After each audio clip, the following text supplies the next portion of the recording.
Hey guys, time for another video. Today's topic of the evening is automatic OTFs, or automatic out the fronts. As you can see right here, I've got two Lightnings and I've got what was labeled as a Delta Tactical something series. I've only actually found these on one site, and of course I'll get into detail on it later. But it's a Microtech Chinese knockoff. And while I'm on the subject of Chinese knives, I would like to talk about the two different types of Chinese knives. Type A, you have completely Chinese, conceived, created, manufactured, shipped, blah blah blah. And these are what most people consider to be the crappy of the crap. When most people think of Chinese knives, that's what they're thinking of.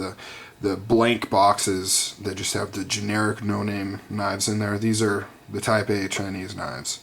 And what'll happen is they don't have a brand. So they create all these knives, and then I assume they get in touch with U.S. distributors, and those U.S. distributors and or the shops that buy them slap their own name on them. So it makes it really hard reviewing these knives, because there's better than others. But what makes it really hard to review these knives is that they don't have a continuous name to group them all together. Whatever shop or distributors is buying them, they call them whatever the hell they want to call them. So you have to kind of go off visual cues and descriptions to see if, what is the Typhoon Super Dragon on website A is the same as the Kickboxer Deluxe on website B, because they very well could be. Anyways, Type 2 Chinese knives, or really any foreign knife, but mainly the Chinese seems to follow these two type thing. Type 2 is the designed, conceived, prototyped, whatever, in the US or wherever, and then commissioned to be manufactured in China. And of course that's the better of the two. You'll see that with CRKT. They do that in Taiwan. And of course, Spyderco does it in China. Microtech does it in China. And these are higher quality knives. In fact, they can be as good a quality as U.S. knives in terms of fit and finish and things like that, if the quality assurance is in place, which isn't always the case. Spyderco, yes. Some of the others, not so much. Really, you're just limited in materials. They are limited in certain things. Namely steel. You're not going to get some of those super steels. You're not going to get the CRM S30V or the VG10. Pretty much the best they have to offer is the 8CR13 MOV, which is okay. Obviously, the steel is going to be reflected in the price point. So, but that's still a good steel. And then there's a few other materials. I'm not sure if they do manufacture G10, or if we have to ship that over. I don't know. But anyway, so on to the knives. So here's the famous Lightning. It's probably the most famous of the cheap out the fronts. And one of the reasons for its popularity, I think, is the fact that it does have a name, because it's on there. It's kind of a mystery, because I believe this is based off of the Microtech Scarab. So I don't know where Lightning comes from, but it is on there. So pretty much you can actually Google Lightning, find the cheapest price, because everybody calls it the Lightning because it says Lightning, which is one of the only exceptions. All the other OTFs you'll run into that are Chinese, foreign made, or whatever, you're not going to get an actual name attached to them like that, so that's good. I don't know. OTFs. My general opinion on OTFs is they're kind of a novelty. I would never consider actually carrying one. I would never consider using one as a tactical blade. The only reason I have them is because they're fun to play with, they're cool to show off, things like that. They're expensive. This is like a $40 knife, this cheap Chinese junkaroo, and this one is even more. This was about $100. It's reflected in the quality, but still, the knives that these are copying, the Microtechs and things, you're talking $400, $500, $600. I would never pay that. I just don't see these as being practical knives. They do suffer from blade wobble. This one's really bad. Lightnings are very bad. Side to side, not too bad, but you know, forward and back, I mean, it just wobbles everywhere. And of course, as far as action goes and things like that, it's hit and miss. Generally, the Lightnings are good. You know, you can get them $30 to $40, just depending.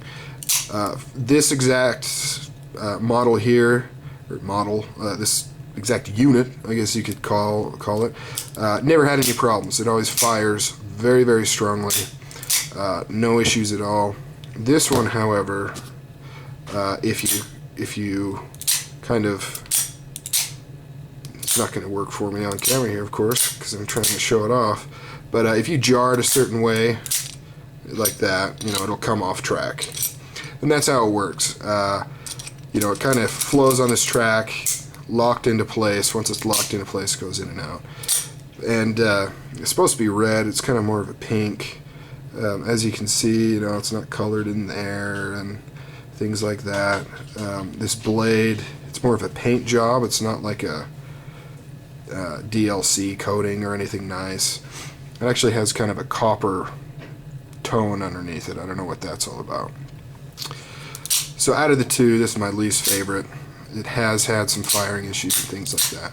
If you ever open these up, they're just crazy. They've got springs and levers. I mean, you know, a little speck of dirt inside one of these, even a high quality one, I mean, it's going to fail on you. And if it does fail on you, the only way to actually use it is if it's off track, to manually pull it on track. So I don't group OTFs and side opening automatics in the same category. I consider side opening automatics a very practical, useful knife. And in my opinion, if you do get a failure, they're still usable as a manual knife. Kind of like an escalator. Escalator breaks, what do you got? You got stairs. You know, you can still use the damn thing. Whereas these, you know, if these get clogged up, it's not really going to work for you. Now onto this one. This is a much higher quality. I forget the Microtech this is based off of. But this one's a lot more fun. It's very heavy. I mean, you know, if this fails on you, you can at least use it to bludgeon somebody, because it is solid. It's got that aluminum, I don't know, you don't call it scales, but aluminum casing with kind of that rubberized coating on it.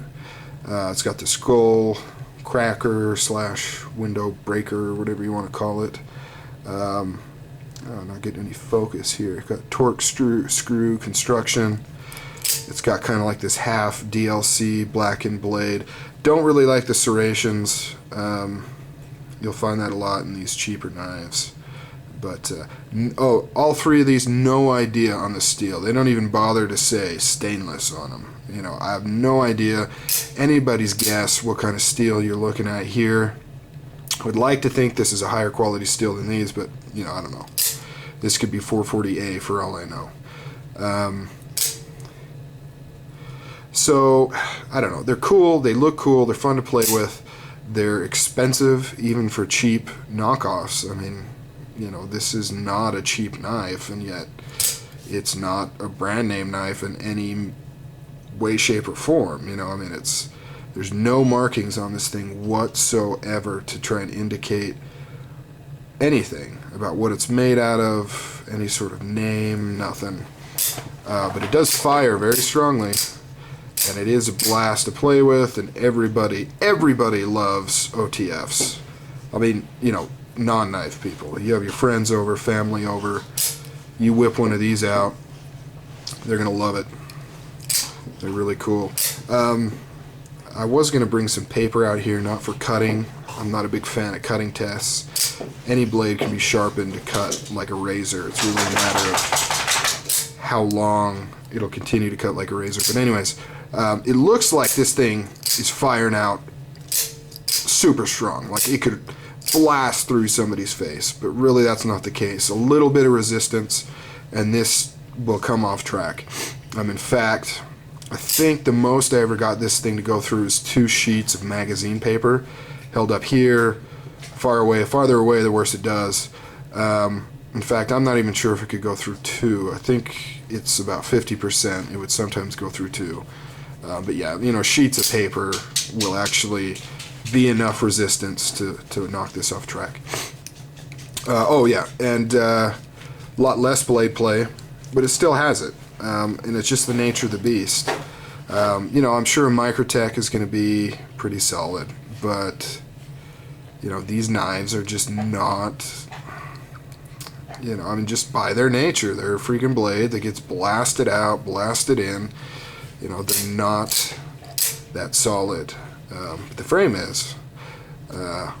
So it's up to you if OTFs are your thing or not, if you want to pick one up. You know, I'd suggest if you can, everybody should get one. They're kind of fun.